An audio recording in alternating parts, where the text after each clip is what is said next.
Šī gada 29. oktobrī Rīgas Kongresa namā notika 8. starptautiskā konference Baznīca, ģimenes, skola. Šogad konferenci organizēja Latvijas Pareizticīgās baznīcas sinode ar Rīgas pilsētas domes un Latvijas Republikas izglītības un zinātnes ministrijas atbalstu. Konference bija veltīta kristīgās tradīcijas un kultūras nozīmes jautājumiem, kas aktuāli pedagoģiskajā praksē. Šogad uz konferenci bija sapulcējušies ļoti plašs viesu un klausītāju loks. Apsveikumu uzrunu konferences dalībniekiem sniedza visaugstsvētītā Rīgas un visas Latvijas metropolīts Aleksandrs. Savukārt ievadvārdus tās dalībniekiem teica izglītības un zinātnes ministre Tatjana Koķe, tradicionālo konfesiju vadītāji un ārvalstu viesi. Ar lekcijām konferencē piedalījās vairāki gan pašmāju, gan starptautisko universitāšu pedagogi.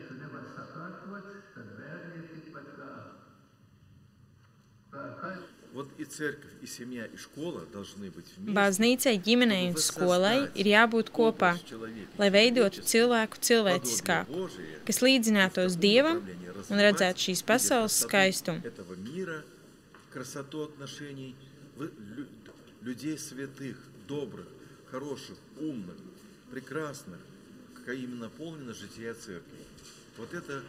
Par to arī mēs šodien runāsim konferencē.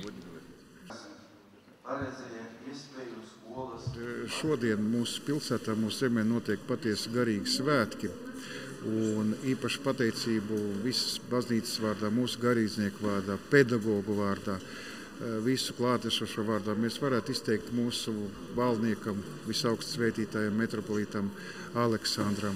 Ar viņa rūpēm, ar viņa lūkšanām atkal jau 8. gadu mēs svinam garīgās gaismas svētkus, garīgās izglītības svētkus.